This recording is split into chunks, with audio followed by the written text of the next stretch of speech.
I suppose a real basic example of what podcasting is to radio is what Netflix is to TV. No one really knows really what what's going to happen, but everyone knows there's some sort of opportunity there. Pick a subject out of the air, you'll find a podcast about it. And the great thing is, because that might be a passion of yours, if there isn't a podcast about that, might as well start one. Yeah, you can hit a worldwide audience, so something that seems so extremely niche can actually have a really big audience.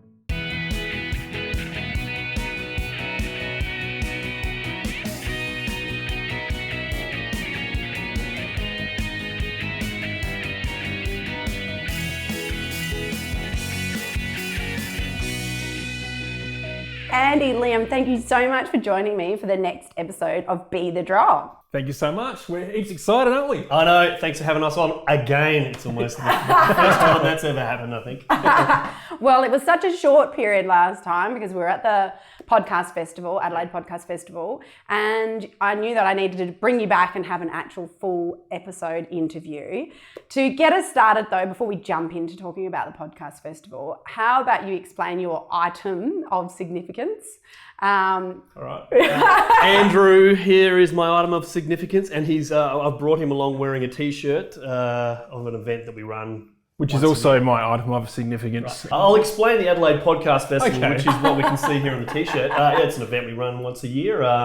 Second year we've run it. Hope to run it again next year, and it's kind of a showcase of lots of different podcasts. I mean, you've been a couple of years now as well, and when we were first asked what was a podcast festival, what happens, I didn't really know myself, and now we know because we've done it a couple of times. So, yeah. Obviously, you're passionate about podcasts, and behind the Adelaide Podcast Festival is Auscast Network. Yeah. So perhaps you can explain a little bit about how the network came to fruition, what you're hoping to achieve with that. Yeah. Well, I guess I'll start off with the way we began. Years ago, I sort of got into podcasting, and podcasting went big for a long time ago in the US especially, and then died off. Then it sort of started to rise back a few years ago. I was driving along listening to I think the Joe Rogan Experience at the time, and I was like, you know what? I caught up with Big Al the other day, comedian here in Adelaide, and I reckon he and Liam should get back together because they used to do a show on Fresh that was really quite popular, and I reckon they should get back together and do a sort of podcast formula, and they'd be really successful. So I was hosting this fashion parade in Rundle Mall, and Big Al came to visit one day, and I was like, bro, you should be doing this podcast with Liam. And he's like, it sounds like a great idea. Like, how do we get it started? And I was like, I have no idea. I'll catch up with Liam. Let's see what we can do. Caught up with Liam literally the next week, sitting around. I was like, bro, you should be doing a podcast with Big Al. And Liam was like, bro, that sounds fantastic. And I was like, yeah. So we're broing up, high-fiving everywhere. And then he's like, why don't you join us? I was like, that sounds like an amazing idea. And then so we started the Badcast. We had no idea what we were doing. 3 dudes sitting in my lounge room with an esky in the middle, and we would just record our chats. And luckily, we're sort of 3 dudes that had been in radio before. So Big Al being the comedian, Liam being quite the hilarious dude that he is with a beard. Yeah, okay. The bearded man. And then you had me. And it was a really great dynamic, and we just sort of began.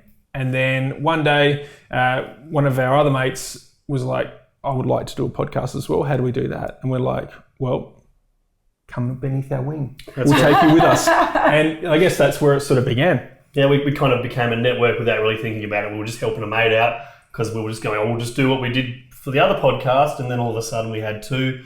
And then it just kind of went from there. And yeah, how many have we got now? We've got about 26 last count, with a few more in production at the moment. Couple of things there. Firstly, with a background in radio, what's the difference there? I suppose a real basic example of what podcasting is to radio is what Netflix is to TV. There's also it's still a new technology to Australia especially, so there is so many opportunities to financially reward themselves, especially with the radio companies. No one really knows really what's going to happen, but everyone knows there's some sort of opportunity there. That is kind of the future, especially, as telecommunication companies bring in better technologies to listen to things and to, watch movies online and things like that super quick.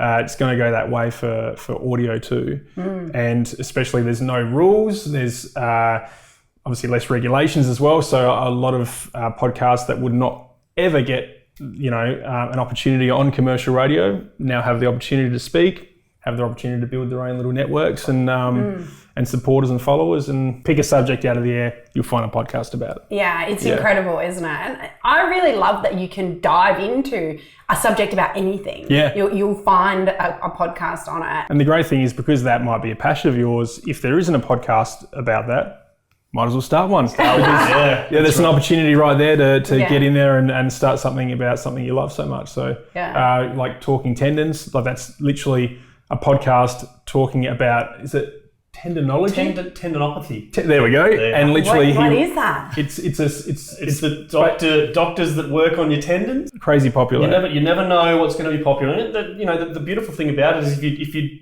run a show like that on radio, you'd only ever get the people who are in that particular geographic area where the radio show is being played. But because of the beauty of the internet, you can hit a worldwide audience. So something that seems so extremely niche can actually have a really big audience. Yeah, it's interesting huge. Because for client work that we're doing, we're finding more and more demand for this audio.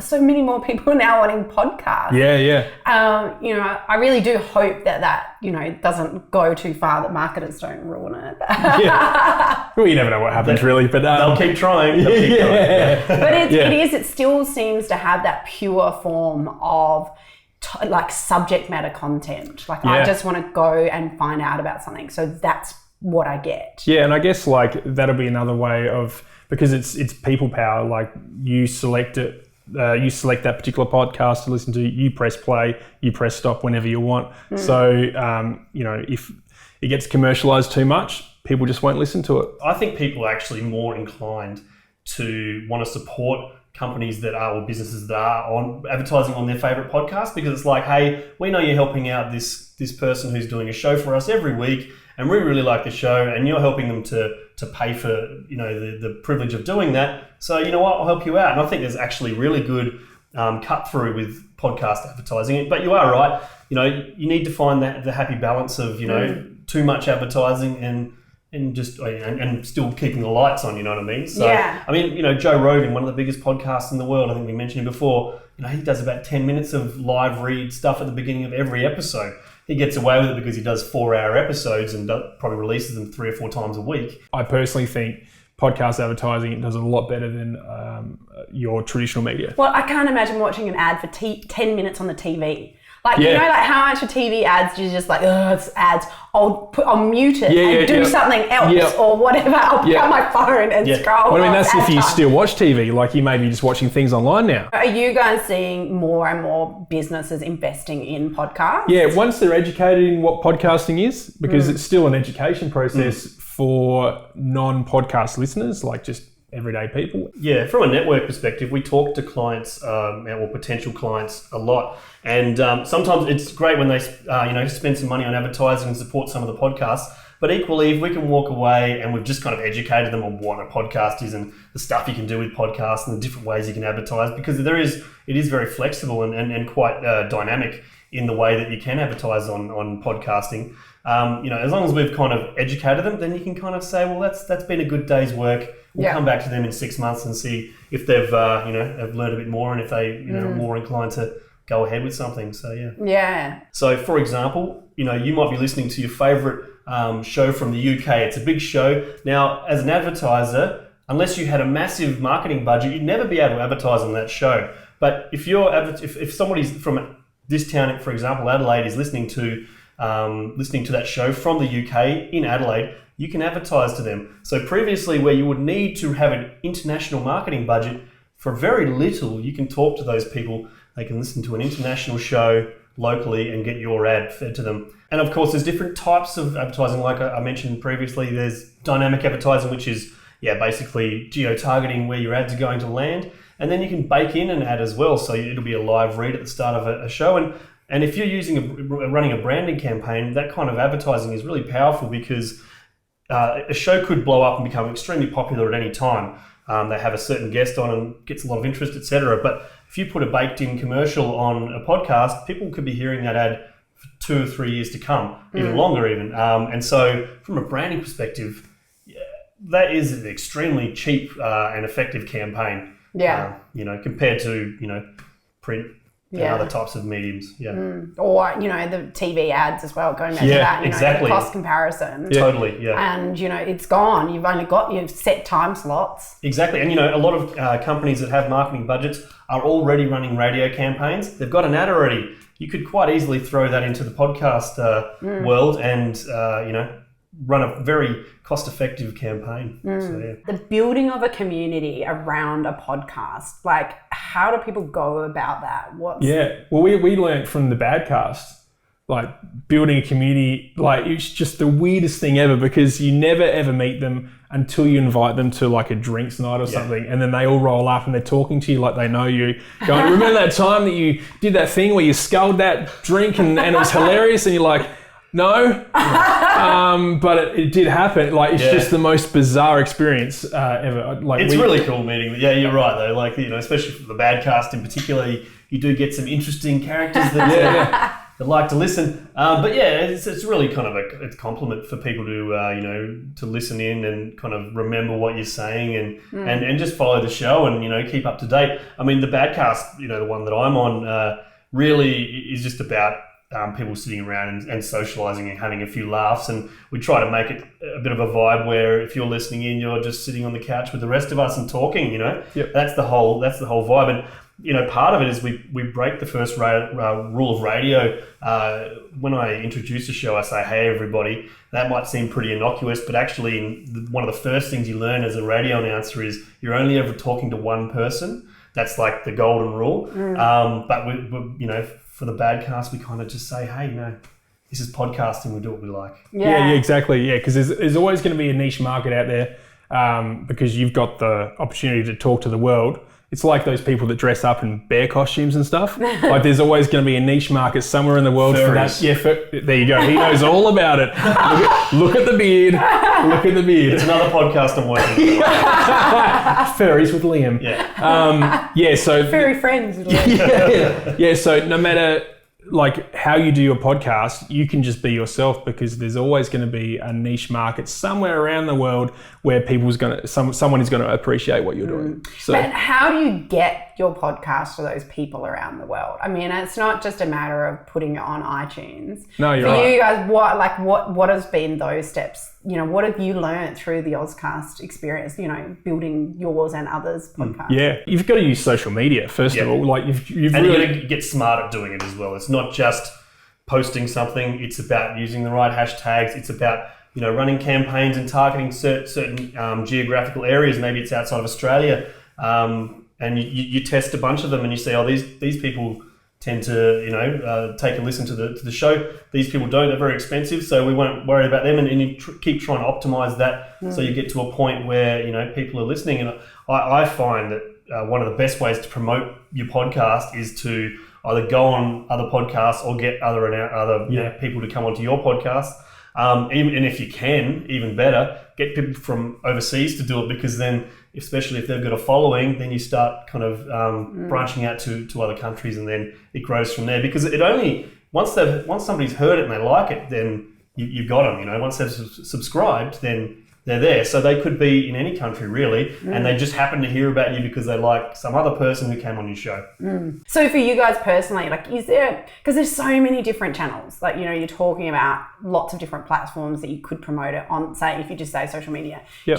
Do you think, is there one that you found works better? The king of podcast social media, if you ask me, would be Twitter, just because it seems to be where the activity is. But then you've got things like Discord and your Patreon and those kind of things, and they are popular for a different reason, because people can make a few bucks out of it. Podcasters can monetize that if they're smart enough to be able to work that sort of things out. Twitch, yeah, I mean, Twitch is getting big as well. Of course, you've got to do your basic stuff like Facebook as well. If you're not on Facebook, then, you know, people have lots of different opinions about Facebook, but it's still a massive market. So people will kind of expect to be able to find you on Facebook and Twitter and all the major types of things. The other thing that I'm seeing more and more is the different platforms. So we use Libsyn for this podcast, but there's more of those coming out. How, if you're someone new into the market, like where do you start trying to find out that? I mean, Wooshka seems to be growing. Well, I mean, that's the thing is, so for the uninitiated, you've got a couple of levels of platforms. You've got your hosting platforms, which is what you were talking about there, and then you've got your listening platforms, and some of them do both. Really need to pick one that suits you, because as I said to you before, they have their different pros and cons. Audio Boom's a big platform that's got lots and lots of assets around the world, and then you've got some local Australian ones like Wooshka and Omni, and in fact our network uses a number of different platforms, so we're not married to any particular one, and we've even in the past used our own servers as well. So that's another way you can do it if you've got the technical capability. You could be able to do it yourself and host it yourself. So there's different things to consider. Some people like the technology side of things kind of made easy for them, and that's what they'll use. They'll use a particular platform for that. And others like the fiddly side of things, and they'll use another platform to save a few bucks or whatever it is. So yeah, I think you definitely need to just search around.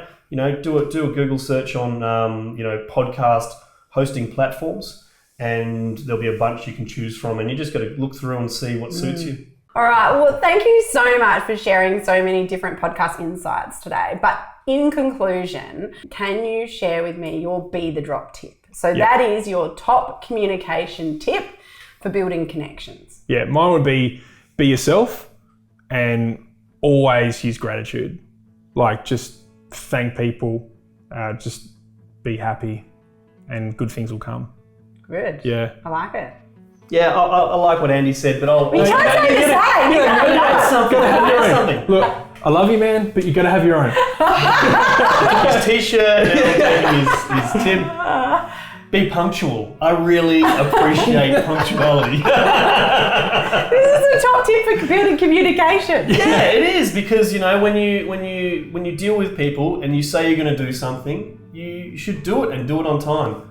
Good. You're poking a lot of people right now. Yeah. No, Well, thank you so much. It was awesome. No worries.